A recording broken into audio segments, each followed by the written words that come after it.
Hello, everyone. Welcome to LLK number 40.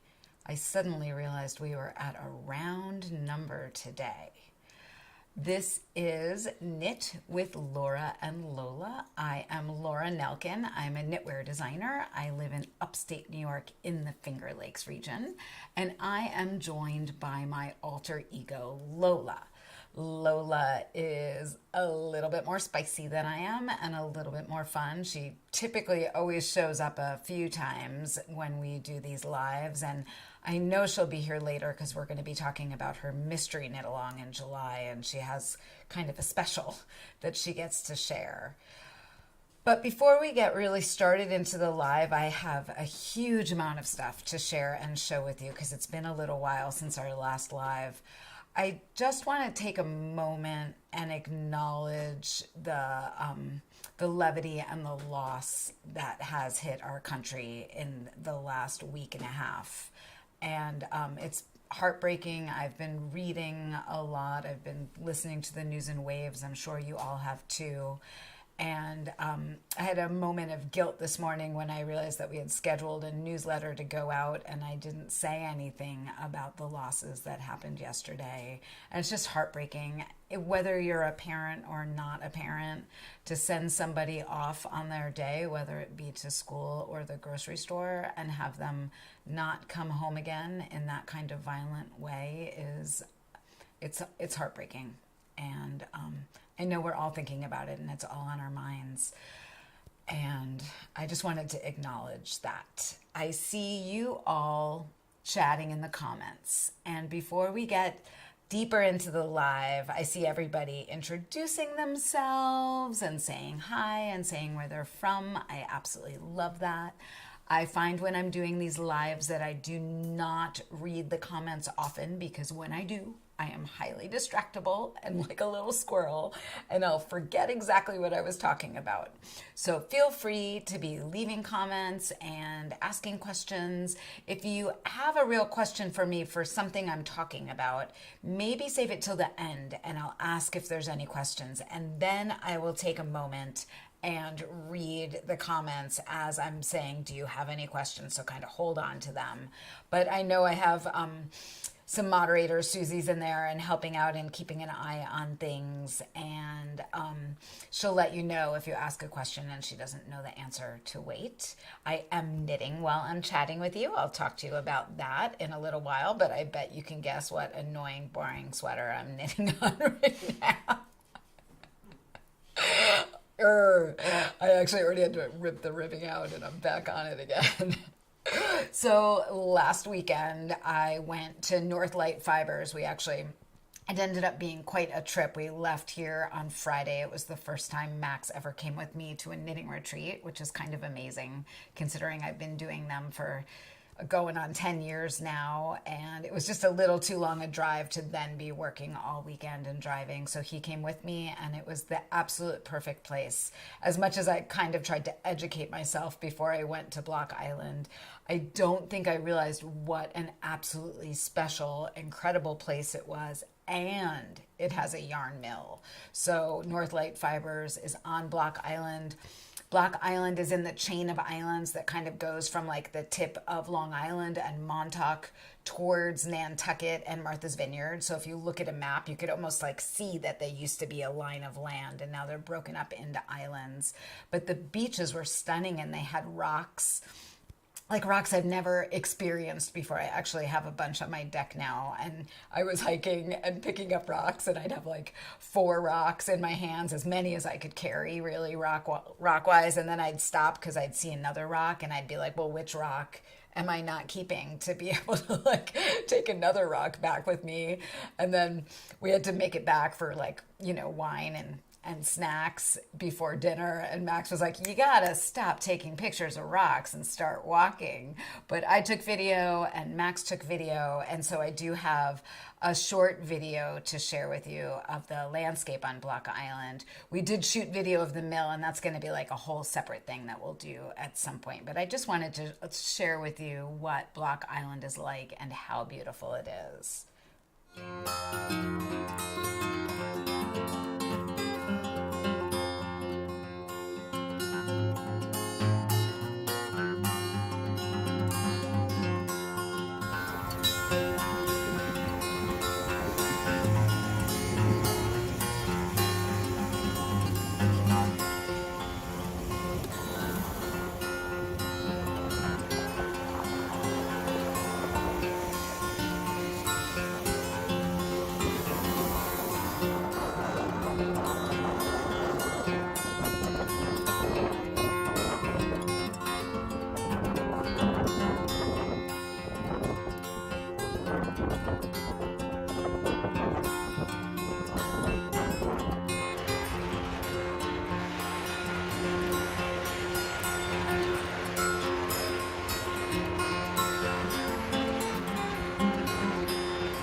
I hope that you enjoyed that. You can see that we started and ended with fairy video, and the day that we came in, it was completely foggy. The island was completely socked in, and I had no idea we were getting to land until all of a sudden we were right there at the port. And then coming out, we had a really sunny day, so we kind of got to experience what the island was like in both ways. And I will always go back there. So I've already told Sven, like, I think they want to learn how to knit with beads, all of your people. They didn't seem like they knew how to do that. So I would always do retreats on Block Island. Let's just do it that way. And if you ever have the opportunity, it's actually really easy to stay on the mainland and just take the ferry over for the day. I think it's like a $10 or $15 ferry each way. So it's not a big deal to do a day trip from, I think it was Point Judith that we took the ferry from to go to Block Island. So that's just a little bit of sharing. I see that Sherry said it looked like the seal was wearing a sweater. He actually looks exactly like one of the rocks that I brought back with me. And the seals Max and I hiked. We had kind of a last afternoon when I was done teaching, and we went for we rented bikes. I wanted to rent a moped. I lost. I had to go biking. It was very good for me. And we biked out and then hiked and found seals all the way at the end of a point by the North Lighthouse. So that was a pretty special way to end a teaching trip like that. And I came back somewhat restored because I just kind of took a break at the end of it to be on vacation in this place. And oftentimes when I've traveled, I'm like in and out so quickly, I don't get to like do something and enjoy where I am. And part of starting to travel again is making sure I take time to, because it's not that much more time to take a little bit and enjoy it. So that is Block Island in a longer nutshell than I meant to talk about, but it was so good.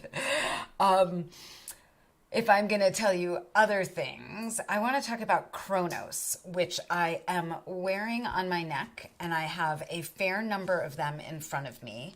Chronos was Lola's Choice May kit. So Lola's Choice, for those of you who don't know, Lola's Choice is my small knitted kit club and designed by my alter ego Lola. And Lola designed Chronos for May. And I remember telling you about this in a last live that actually I wasn't sure what I was going to design for May, and something had fallen through and I was working on it and it wasn't quite working. And so I kind of brought all of that with me here tonight to show you, to give you an idea of like what the design process was behind Chronos, because it's kind of interesting. Chronos, for those of you who don't know, means time in Greek, and the whole idea with Chronos is that it's like a little bit like a watch, right? It's this kind of medallion that could be a watch around your neck or a watch on your wrist, and you could just kind of be like, what time is it? Oh, it's knitting time. Oh, look at that. I'm so glad. I know people have been really enjoying making them. It's a fast, fun knit. And, but we did a whole video for it. It's about a half hour that teaches like the tips and tricks and how to do the beading and those really important skills that you would need to have success making it. And it was too long to also give you the like design guts behind it. So I want to start, and I have some photos to show with you. For the impetus for Chronos was a bracelet that I saw when I was in Florida visiting my parents last November. We went to, I think it was the Boca Raton Modern Museum of Modern Art, and there was a Frida Kahlo exhibit. And I saw these beautiful bracelets done by Martha Duran, who is a Colombian artist, and she works with Colombian artisans to design these pieces. So that central metal piece is like cutout metal work, and then she's strung beads on that are loom woven, I believe, and then she actually uses one of those silicone beads that I use in Chronos to finish them off. And I almost bought one, and I didn't. And it doesn't mean I'm not still going to buy one, but they're a little bit shinier than I am. But I really, really loved the elements to it. So I think it's really important, and I'm going to come back to the main camera for a second, to say there's a very big difference between being inspired by something and copying something, right? So I could have done something that would be very, very similar to that, but I would never do that. But I could look at that and be like, gosh, I love that closure. Like that silicone bead, I've never seen anything like it before. I want to do that. And also really like loving that central medallion with the beads coming off of it. I was very intrigued by it. And if you go on her website, it's marthaduran.com. I'll give you a link after I'm done here down below in the show notes. You will see that she has a variety of different shapes and her work is very intriguing. I really enjoy it. It's really like bold and strong and bright and colorful and fun. So I kind of saw those. I was inspired. My mom offered to buy me one for Hanukkah, but I already knew what else I wanted for Hanukkah. So I was like, hold that thought. And I had that in the back of my brain. I started researching silicone beads. And then a week later, I think right after I got back from Florida, let's see if I can get to it, come through here. I went to a retreat called Flare, which is a local to me creative retreat. And I made this leather bracelet with Renee from Uncle Joe's Saddlery, I do all of the leather work with, and we designed together. So there's enamel rings on there I made in an enameling class, and then the leather cuff I made in Renee's class, and she taught me this cool stitching technique. And I kind of like stitched down that whole kind of applique of leather on there. And it was kind of like me playing with what I saw when I was in Florida, but then like doing something else entirely. You can kind of like see the progression a little bit. And then I got to Chronos, and there's a little bit of a jump along the way getting from that bracelet to Chronos that I am going to show you right now. I'm getting better at using my overhead camera and all my controls here. So I am going to switch over to my overhead camera. And this was the next thing that I came up with. I was like, oh, I have these metal rings from Casio, and Renee and I were cutting out leather circles. And I was like, okay, maybe I can find a way to like apply the ring to the center, and then it'll be like a watch. And guys, this is janky. I don't have another word for it. But like as I was making them, I made 3 or 4. And every time I was like, ooh, oh, I am not loving this at all. And I was, texting Renee pictures and just being like, it's not pretty. It's rough. It's not refined. It's nothing like I saw where I got from Martha Duran's pieces to this. And then this was like, meh, meh, meh. So the last time I did a live, I think I was in this phase and not happy and like not seeing what it was going to be, but I do not give up.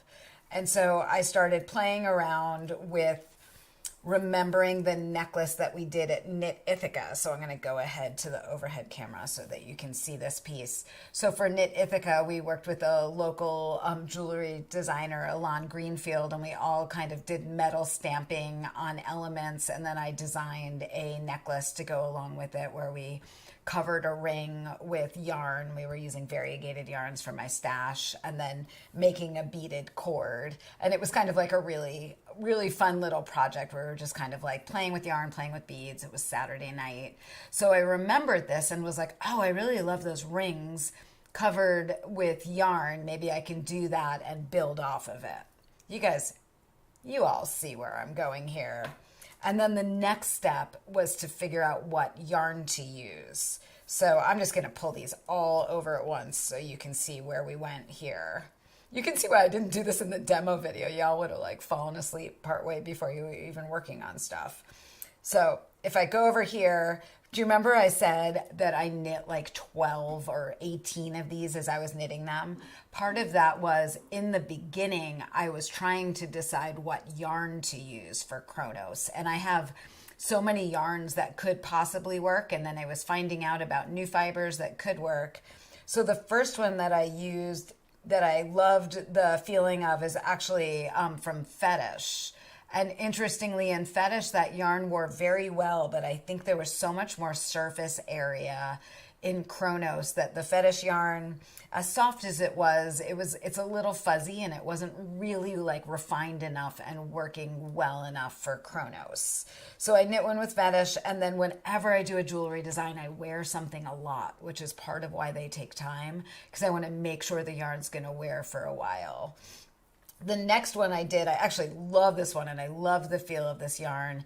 This was a 100% bamboo yarn, and I would have gone with this, but luckily I wore it a lot, and like wore it and got it wet once by mistake, and then wore it some more, and you can kind of see that it's fuzzing up a little bit if I get a little closer under the camera. It's fuzzing up and not wearing well, and I don't want you all to knit a piece of jewelry that isn't going to like last a season. It should last way more than a season in my mind. So then I was like, okay, all these yarns are not working for me. I'm going to try something completely different. And I went to a beading store when I was in Florida, and I got some Ceylon beading cord, which is like a nylon heavy-duty cord that's used for kumihimo. And I was actually able to find enough of these wholesale. Like I knew I could make it happen, which was great. It was going to make the kit cost more, but whatever, that happens sometimes. But it actually was beautiful around the ring, and I love it around the ring, but it was very challenging to knit with, and you can see it pretty close if you look up in there.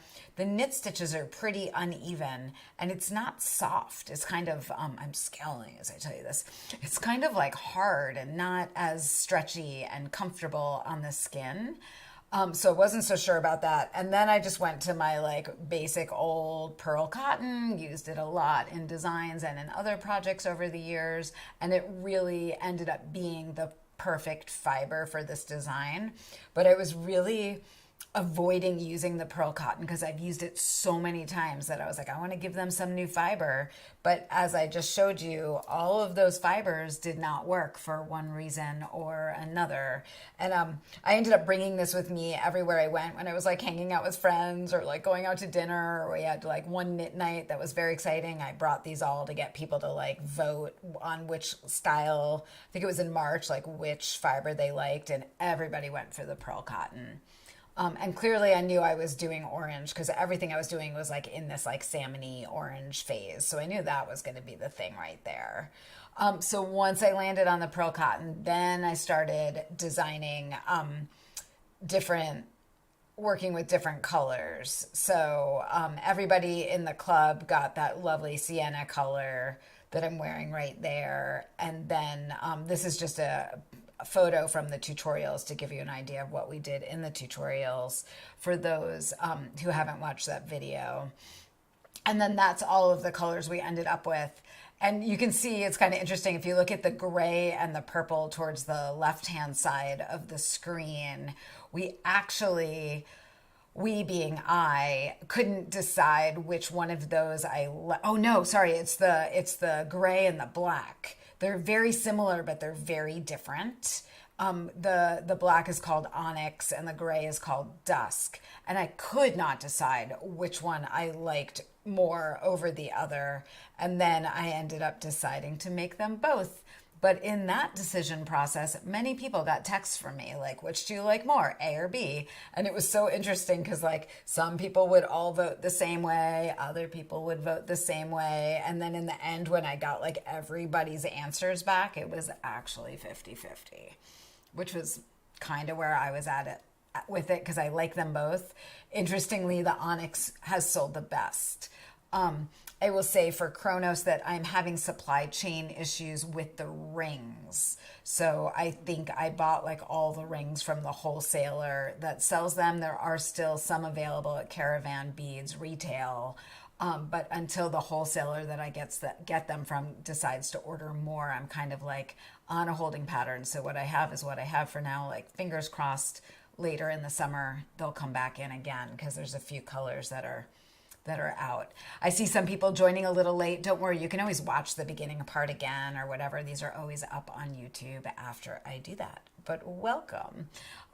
Linda said, that's why I bought them all, because I know they sell out. And I know that happens, and I feel bad. I try to order big, and sometimes things just get in my way. So it's really fun for me to share design process like that. And Chronos had such a nice story from like seeing something out in the world to like how I got to where I got.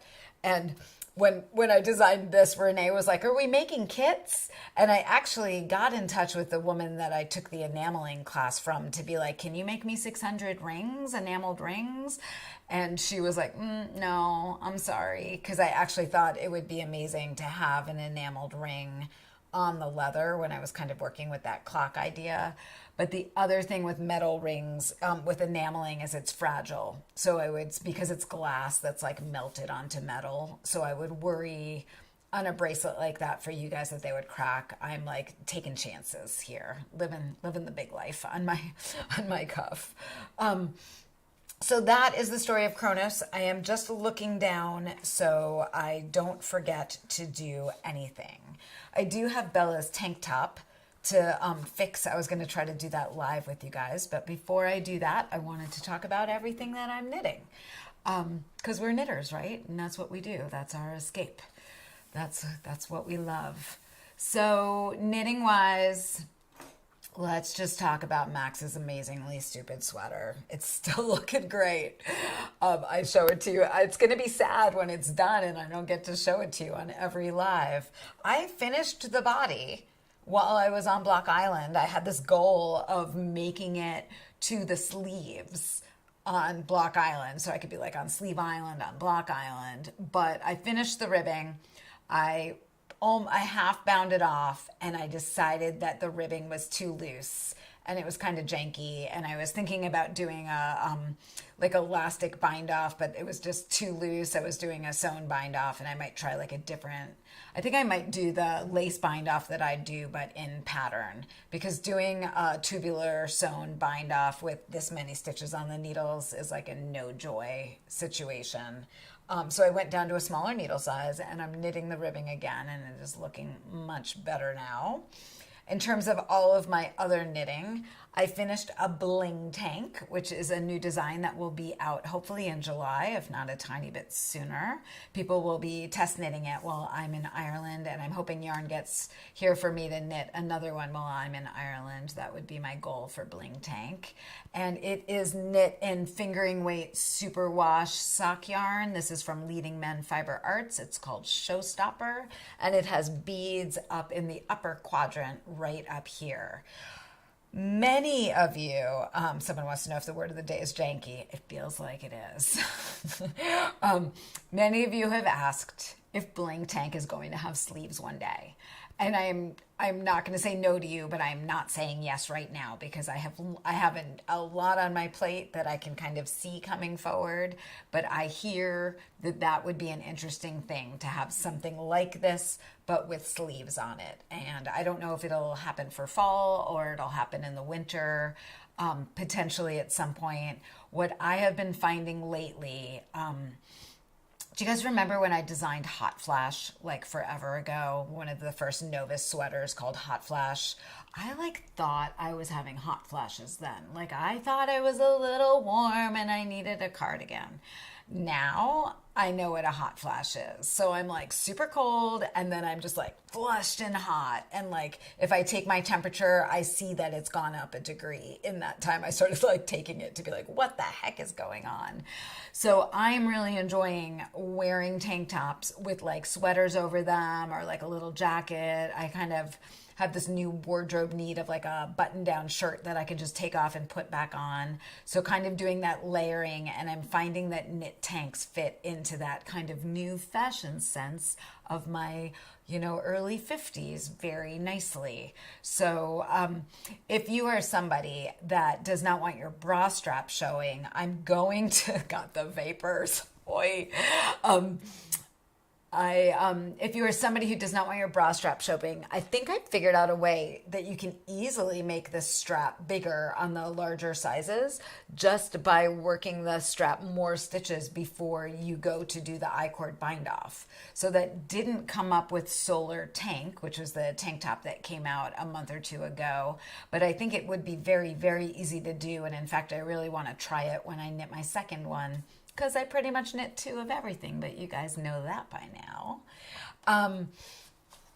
So that is BlingTank. I do have a testing call out right now, but I'm about to choose testers tonight to get them kind of all set up in the Slack so people can get knitting that while we're heading into the weekend, because the pattern is ready to go for everybody, and I want people to know they're in. I had a really probably more people were interested in doing this test than in a while, and some new people that have never wanted to test before for me. So I might just try for some new eyes, because I think that that's always really important to do. But I don't want anybody to ever feel rejected when I don't choose them for a test. I try to have a certain number of people I know well because I know our communication style, and then I always try to have some new people, like keep the blood moving around and switching.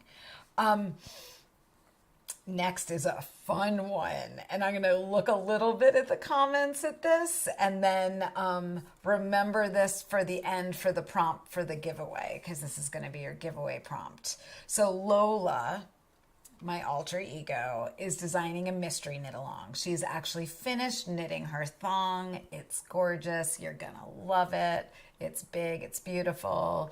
It's a bigger project than is typically done for Lola's Choice. So what I do with that club is a lot of people sign up like for a 6-kit subscription or a 3-kit subscription. And that kind of allows me to like spend a little more on one shipment and a little less on the other to make them kind of all, I'm going to say, amortize out over time, right? So July's kit, I spent a little more money. It's going to be more of an experience, so it's going to be a bunch more time for me. If you're not in Lola's Choice, you will be able to sign up for the mystery knit along when the pattern posts at the beginning of July. The clue one is going to drop like 2 weeks later, so you won't have a ton of time to gather what you need. I will say that the Lola's Choice kits, the yarn that I bought, I found it this winter when I was traveling. There's a small hint. And I got in touch with the U.S. distributor and basically bought it all from them. So I knew what I wanted. I bought big. And I'm not sure how available that yarn is going to be outside of the club. I think it sounds like they're getting another shipment in August for it. And it's pretty perfect for summer knitting. Did I tease you enough? But this mystery knit along needs a name. It needs a name bad. And I've been having some ideas, and Lola's been having some ideas, and not all of them have been appropriate.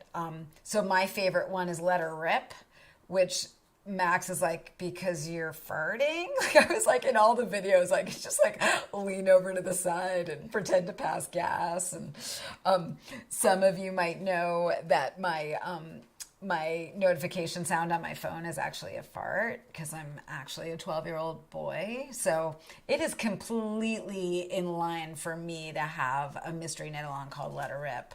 But I don't know about that. I think it's not everybody in my house's favorite name. Another idea is Ride the Wave MCal. This is like a very surfy, like if I'm going to give you a feel for this pattern, it's very watery, it's very surfy. The pattern itself is kind of like you go with the flow, you do the next thing. So Ride the Wave has a good feel. And I was like, or Lola was like, can we just say Ride the Lola? Is that too spicy? Ride the Lola? I don't know about that one. I took a picture of a label for a coleus I was planting the other day. Its name was Le Freak. And people seem to be really liking Le Freak as a name for a mystery knit along. There's certainly a song that we can be playing and singing and dancing to. I will say when I look for names of mystery knit alongs, I need to be able to say them out loud comfortably. And I'm not sure saying Le Freak is going to like flow off my tongue all the time. So anytime I come up with a name, I'm like, okay, say it 5 times. Can I say it in 3 sentences? Can I say it with a straight face? If I'm talking to somebody like my mom's friend, am I going to be able to deliver that sentence? And I'm not sure Le Freak is like, and like you guys, right? If you tell somebody what you're knitting, do you really want to say I'm knitting Le Freak? I mean, maybe you do. It just seems like there's like a little too much there. Another idea is Pampered by Lola, mystery knit along. And then the other one I'm really liking is Along for the Ride, MCal, because we're kind of like all along for the ride together. I have a feeling Lola could take you on some funny paths, but I think everybody likes Let Her Rip, right, Max? I think I'm pretty much getting a divorce if I name it Let Her Rip. Yeah, we all know the Live Freak song by The Chic for sure. I think I posted that in YouTube the other day. I think Lois posted it first, and we were all listening to it on Facebook that day when I posted the picture. So, yeah, some people are all with the Let Her Rip now. Now that you get the background on that name, you're like, that's a good one. But maybe you have another idea that's appropriately spicy, summery, oceany. We have been banging around names, or banging, get it? Oh my gosh, I'm the best. So anyway, Lola Mystery Knit Along off my needles. What this leads you into is, besides Max's sweater, I don't have anything on my needles right now, because you all know that I do this thing when I'm designing that I'm pretty monogamous. So Max's sweater is always kind of like my backup project, and I finished a few things. The patterns are getting kind of like finished up, wrapped up, and then I'll get started with designing. I am waiting on the yarn for September's Lola's Choice kit. I finished the End Club kit, obviously, because that is revealing next month, and I have the yarn for the final kit on hand, ready to start designing with. I just have to see that one a little more clearly. And then I also have yarn to reknit Cambio Cowl and Cambio Cap, which are designs that I did in 2014 with yarn that is no longer available. I used a Freya Fibers lace weight gradient mini skein, and then Jill Draper mixed up a Stopus. And I have some new yarn coming that's going to work really well. I'm working with Freya Fibers again, and that is going to be here in time for me to bring to Ireland with me, which is great. So people in Ireland are going to see a few sneak peeks, because I can't keep everything on my needles secret and knit on the bus for 12 days, right? Like we got some good knitting time coming our way. Let me think of where we're going this. The other thing I'm going to knit kind of leads me into this new yarn that was sent to me, and I'm going to have a sip, because sometimes I get thirsty. And I got yarn from my friend at Cece's Wool, and Cecilia, and she sent me this brand new yarn that they are working on called American U. And this is 100% US yarn. It is it's grown, milled, spun, scoured, dyed in the US. It is absolutely gorgeous. I'm going to go to the overhead camera so you can really see it. And what they've done is, for the worsted weight, they've taken a tweed and then they're over dyeing the tweed in a bunch of colors.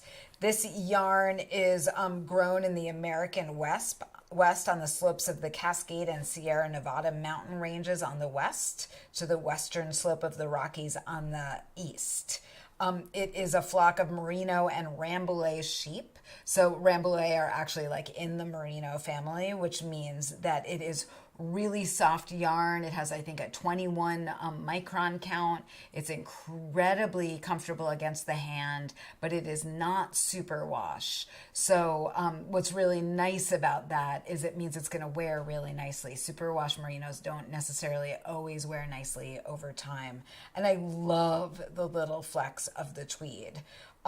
Because they're big teases, they sent me all of the colors that Kelly dyed in this yarn, in this like absolutely gorgeous ring. And I'm just trying to kind of move it around so you can see all the colorways.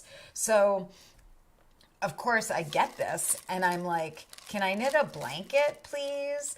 And I was all ready to kind of start designing a blanket with it and then doing a big buy so we could do a blanket cup together. But unfortunately, they do not sell wholesale. So that idea for this yarn didn't totally work. But I am going to design a hat in this yarn. I can just see this color on me so well. This winter I have kind of like a gray ski coat. And I knit like, I feel like I designed a hat a fall because I always kind of want a new hat, and I think you do too, and it's fun to knit a new hat. But I think what I'm going to do is play with Laxo hat, which is a hat pattern that was in Knockout Knits, which is my book that came out in 2014. I believe that Knockout Knits is actually out of print. So you might be able to find some print copies out there, but I went to buy more from Random House and they didn't have any more in stock. So I can kind of slowly start to look at patterns in there that I would like to be able to sell individually.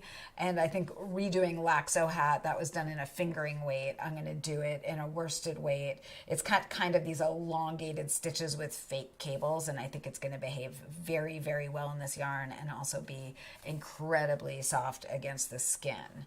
So this is my skein, and then this skein, which is a DK weight, is going to be your giveaway skein. So one of you all is going to win this absolutely beautiful skein, and this one is not dyed, and it's a merino rambouillet with a little bit of rayon in it and a teeny tiny bit of acrylic, which is what makes all of those kind of like flecks and variegations in it. It's really nice yarn.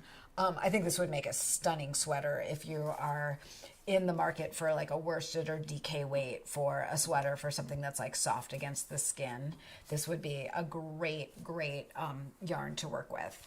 So one thing that's happened since I've started doing these lives a little more frequently is people are sending me amazing yarn to check out. And I will say if I get something that I'm just not completely inspired by, I just probably don't say anything at all. It's not my style to give a negative review for anything. But this yarn, I've sat on it for a little while because I didn't really have like the hole to talk about it. But I think this is going to come with me to Ireland too. So now I have like 5 projects for Ireland, and I thought I didn't have any for Ireland.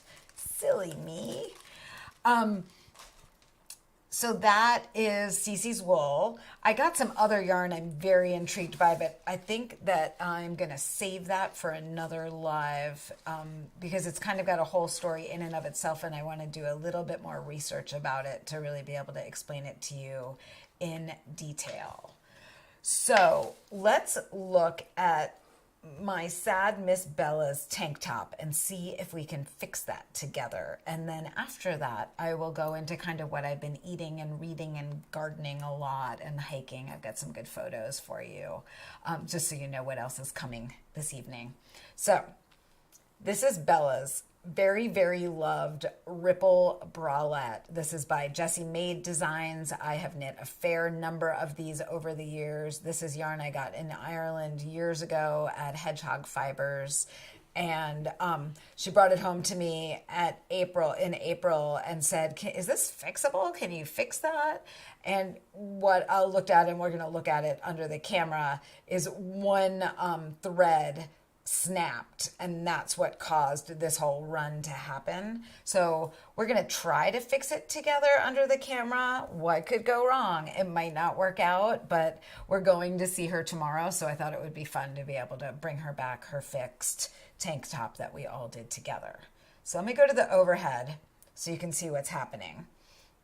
So if I put my hand underneath here, what's not fair about this is, if this was like a blind fixing and I had never seen something before and then I had to do it live, that would be a little more challenging. But this I kind of sat down with, and I understand from like an architectural or engineering perspective what happened and what needs to be fixed here.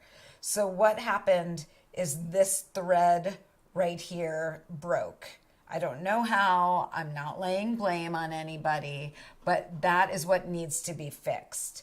And if I can fix that thread right there going across, then I'll just be able to ladder up these stitches right here with a crochet hook. Can everybody see that pretty well? So what I'm going to do, sorry, I said that like we're in a class, like I'm going to be able to hear you.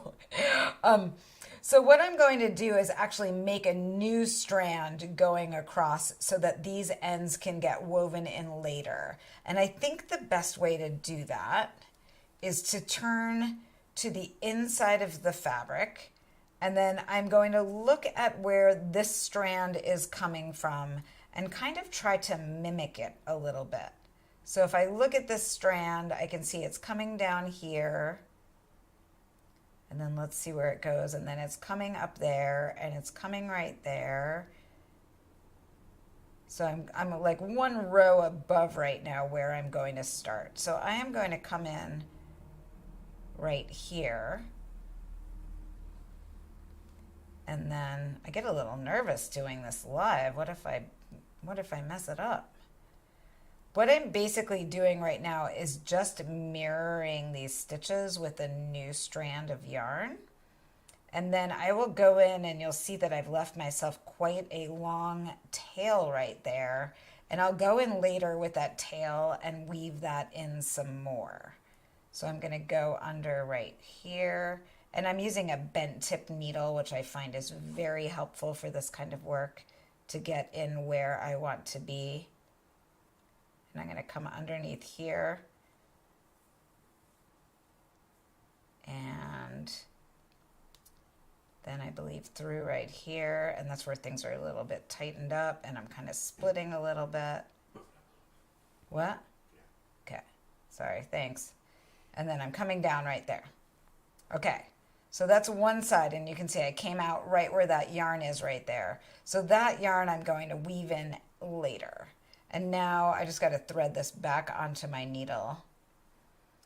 I'm going to take that and I'm going to try to mimic the tension of these floats on either side. And I'm going to come right there where it's broken and come into that stitch. See if I can get that. See how I'm kind of mimicking that line right there? I know it's a little messy with these. And now I'm going to come up right here. Come up right here.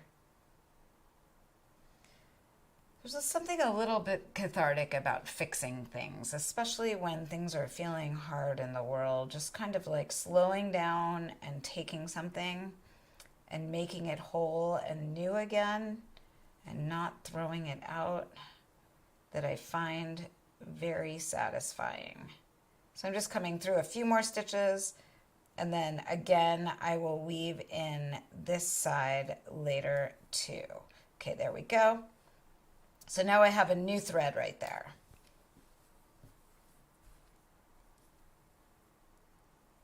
This is going to become like a thing, right? Where you guys send me your knits to fix. Please don't. That sounds stressful. Okay, so now I'm going to ladder up, and this shouldn't be too hard. You can see I've got this stitch here and a stitch here, and those both need to be laddered up. I love laddering up. So I'm going in with the crochet hook. I'm going to pinch this stitch right here so it doesn't go anywhere, because when I go to pick up this thread right here, that's attached and it could pull it out. So I'm just going to pinch, and then I'm going up and I'm laddering one row of yarn at a time.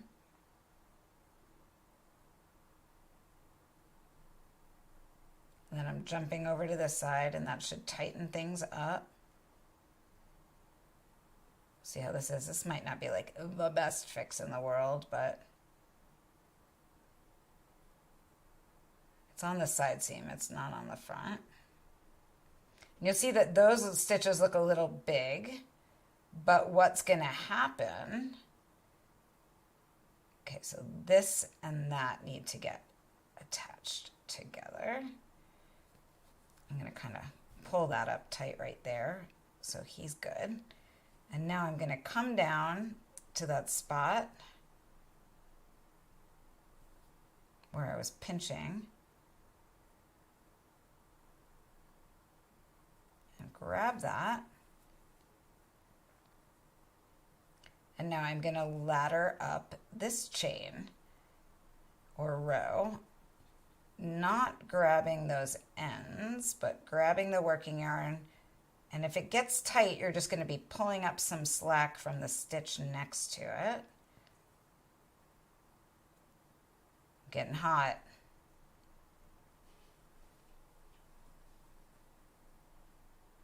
I think I'm having a hot flash. So you can see I'm just kind of laddering up right there, going all the way up, and that's kind of evening all those stitches out. And then this end right here is going to close up that hole. Let's see if I can pull that down and in. clean it up.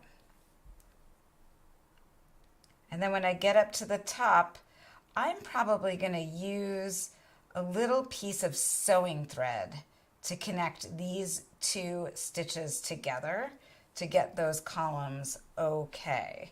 So if I pull down right here, what was the word of the day, everybody? Janky?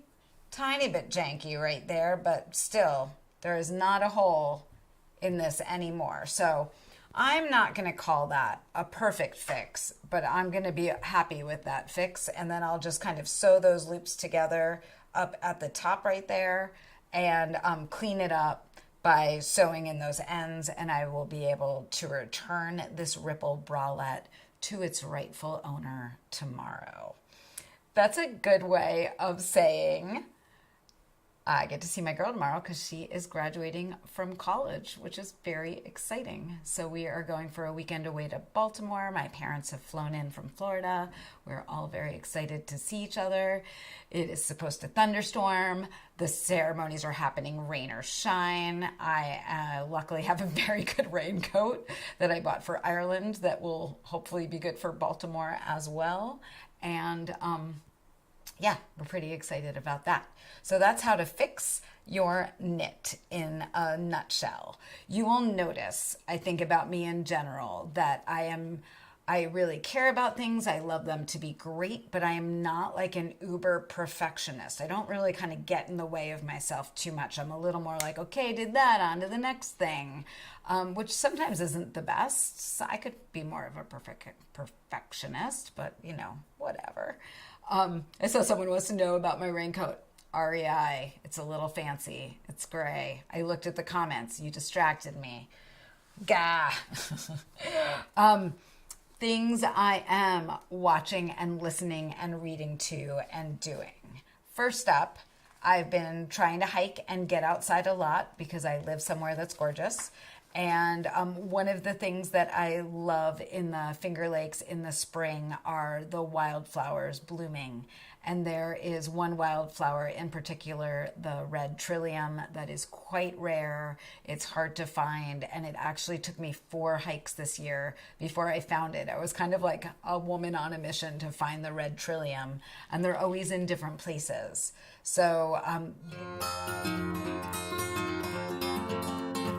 camera. I pressed the wrong button. I think I'm okay, Max.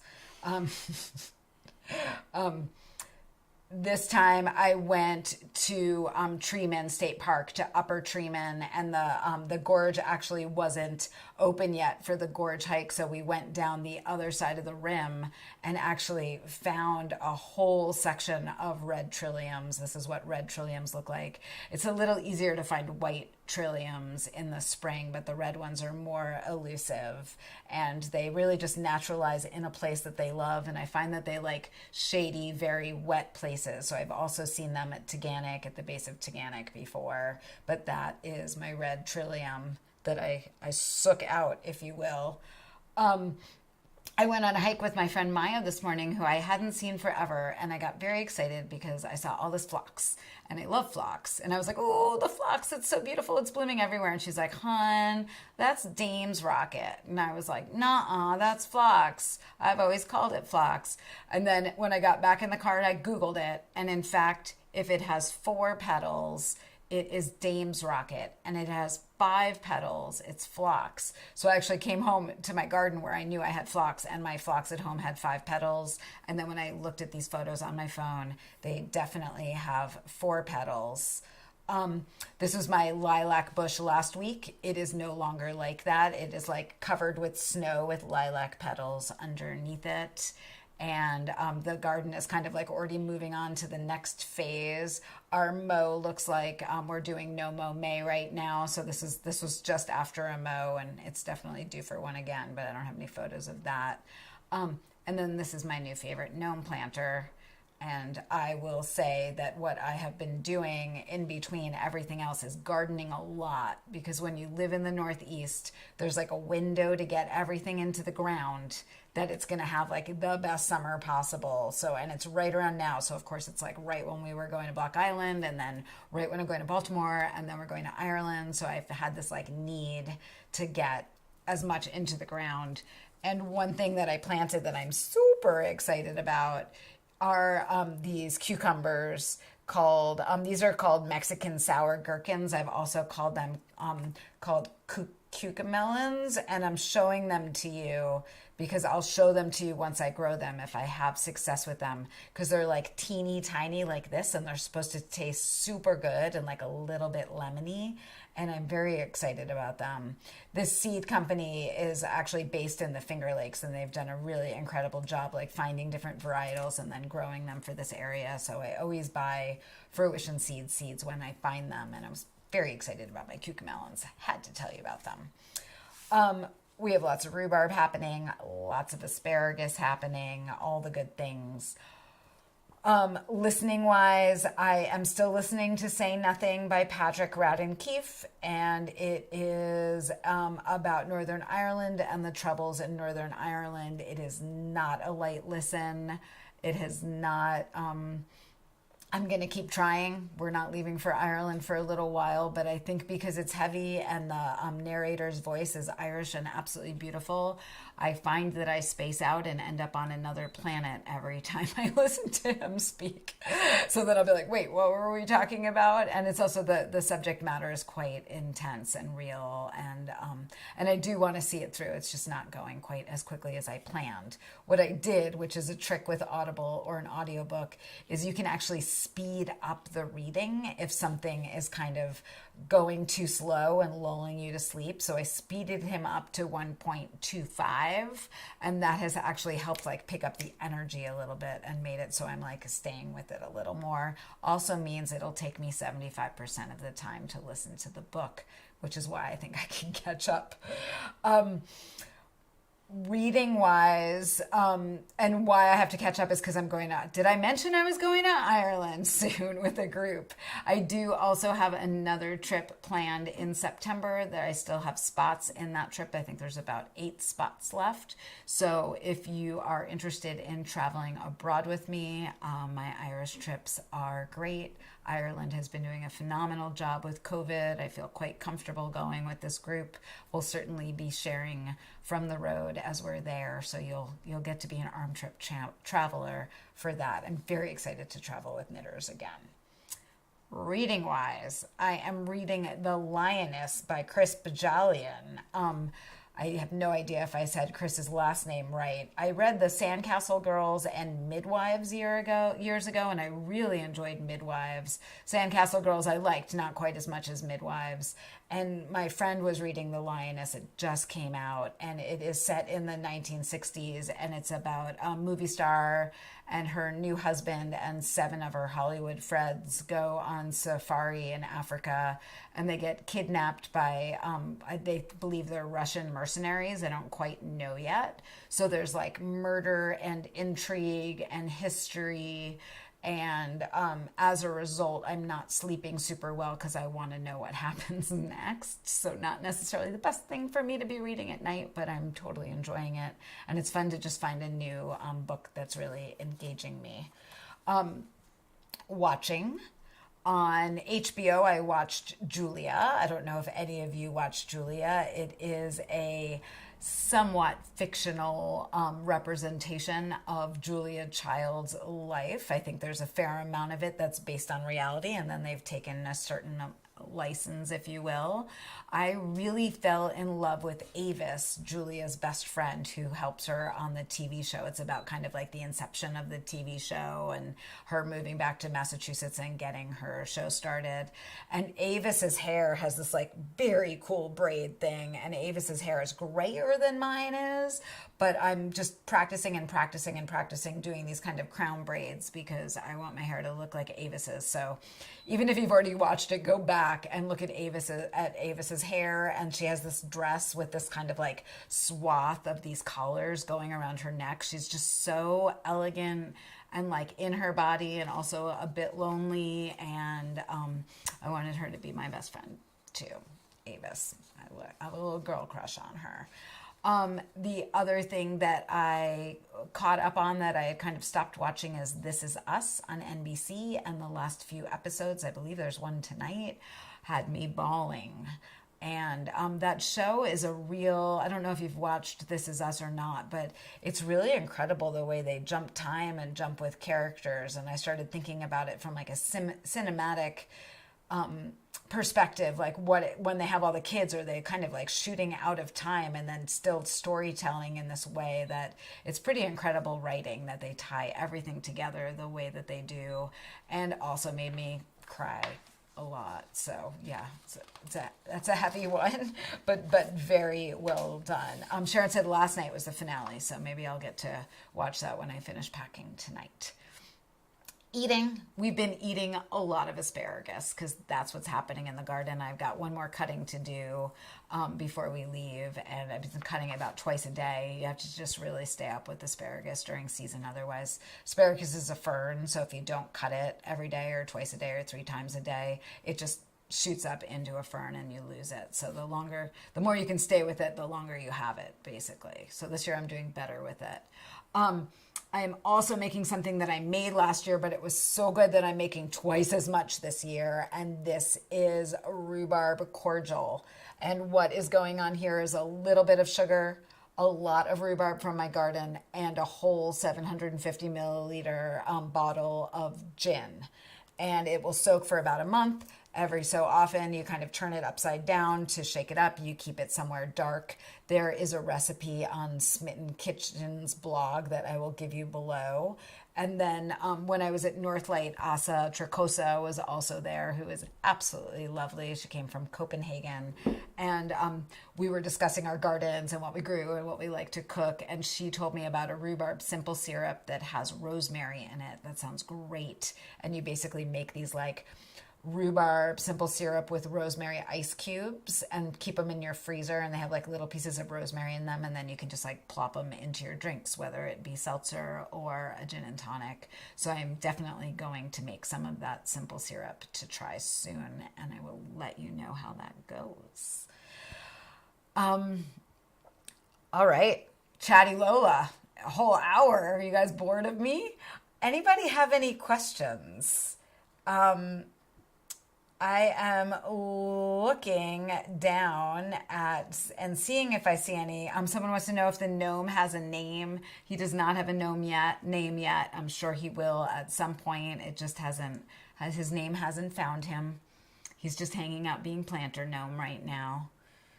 I am just looking to see. The cucamelons are prolific, I hear, so I guess we'll get ready. Maybe I'll include them all in July's M Club. July's Lola's Choice shipment. Everybody will get a cucamelon, and they'll get a rock from Block Island. I shipped home a lot of rocks to send you guys all a rock. I'm not seeing, what yarn did I use for the repair? Yes, Leslie, I used the same yarn for the repair as I used for the original. What I do with all of my knits when I'm done is I keep at least, this one I had a nice size ball, but I always kind of try to keep at least a little bit, and I put them in Ziploc baggies, and I have a Rubbermaid bin in my studio that's basically all my yarn ends. So when I need to find something to fix something, I've got them all right there. So that's like a thing I've been doing forever. That bin gets quite full. Every so often I go through it and get rid of things if I know I don't have that thing anymore and I don't need that yarn. I try to like knock it down a little bit. It used to just be a bin with a bunch of balls in it, and that just was mayhem. So now everything gets like a little bit bagged up and separated so that it's easier to find things without it being complete insanity. I see a few people asking when the N Club unboxing is. You all got an email about that. It is next Thursday, June 2nd at 7:30 p.m. Eastern Time. We already shot the video tutorial about that. Max is already in process editing that. And then the unboxing is next Thursday at 7:30 p.m. ET. So the pattern will be out that night. How many clues in the Lola MCAL? I believe that there are 4 clues, and they'll be weekly clues starting, I believe, with July 15th, but do not hold me to that because Lola is a flake and she changes her mind a lot because that's what design looks like for her. Sharon says you can also sew an extra thread into your garment and then it's kind of always there to pull out afterwards. That's if you can find it, but that's a nice idea. I like that one as well. Okay. Oh, good. It's Kim's birthday on the unboxing. We'll have to all bring cake to eat cake with you. That's exciting. So let's wrap this up by saying thank you. Thank you. And telling you about your giveaway, which is this skein of yarn. And the next unboxing is, the next live, I'm clearly done. The next live is May 22nd or back it up. The next live is June 22nd or June 29th. I come home from Ireland on the 20th and we'll see how I feel. And I will let you know. My gut is that it's going to be the 29th and not the 22nd, because if I'm jet lagged by 7:30 at night, you're like falling asleep, not ready to do one of these. So my gut is it will be June 29th, which is a Wednesday. They're always at 7:30 p.m. Eastern time. To end things off, as soon as we are done, you will leave your comment, which is the answer to the prompt I'm about to give you, down below, not in the live chat thread that you guys are all chatting in right now. So down below, I would love to hear from you what you think Lola should call her mystery knit along. There's no steeking in this mystery knit along, so we're not going to go with any names that have to do with steeking, Melinda. There's a good joke you guys will hear at some point about that. But what do you think is a fun mystery knit along name? I think it's going to be pretty fun to see what you all come up with. It doesn't have to be serious. I, clearly already really love Let Her Rip. Pretty into it. So that's your prompt. Leave a comment below and I will announce the winner the next live I do, which is most likely June 29th. Thank you guys so much. I hope you have a great evening, a great weekend. I so appreciate you. Oh, and that thing, don't forget to subscribe to my channel and like this and all that jazz. Okay. Good night. Oh.